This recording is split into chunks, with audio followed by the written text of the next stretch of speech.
રાજકોટ શહેરમાં self driving car ભાડે લઈ પરત નહીં કરી છેતરપિંડી આચરનારા અમુક ગુનાઓ અલગ અલગ પોલીસ સ્ટેશનમાં નોંધાયેલ હતા અને આ આરોપીઓ નાસ્તા ફરતા હતા. જેના અનુસંધાને માન્ય CP sir, additional CP sir તથા DCP crime Jagdish Bangarwa sir દ્વારા આ આરોપીઓને તાત્કાલિક પકડવા સૂચનાઓ કરેલ હતી. જેના અનુસંધાને રાજકોટ સિટી ક્રાઇમ બ્રાન્ચ પીઆઈના માર્ગદર્શન હેઠળ પીએસઆઈ શક્તિસિંહ ચુડાસમાની ટીમ દ્વારા આરોપીઓને પકડવા માટે પ્રયત્નશીલ હતી.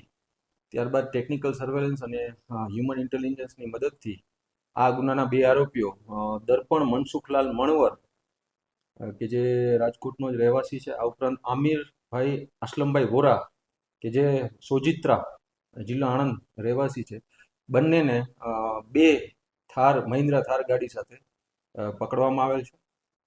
અને આ ઉપરાંત આ આરોપીઓ ઉપર માલવિયા, ગાંધીગ્રામ તાલુકા અને યુનિવર્સિટી પોસ્ટેમાં આવા અલગ અલગ ગુનામાં એમને પકડવાના બાકી હતા, જેમાં તેમની અટકાયત કરી પોલીસ સ્ટેશનમાં વધુ તપાસ તજવીજ માટે સોંપવામાં આવે છે. દર્પણ મનસુખલાલ વોરા પોતે સેલ્ફ ડ્રાઇવિંગ કાર અહીંયાથી ભાડે મેળવતો હતો.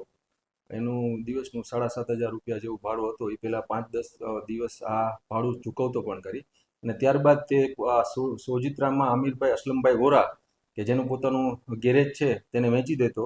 આમિર અસલમ વોરા એમાંથી જીપીએસ કાઢી નાખીને આ ગાડીને બારોબારના રાજ્યમાં વેચી દેતો. આ એમની એમો હતી. હજી સુધીના આપણને 4 ગાડીનો બાતમી મળેલ હતી, તેમાંથી ઓલમોસ્ટ બધી ગાડી રિકવર કરવામાં આવેલ છે અને હજુ પણ વધુ તપાસ તજવીજમાં જો વધુ નીકળશે તો આપણે જણાવશું.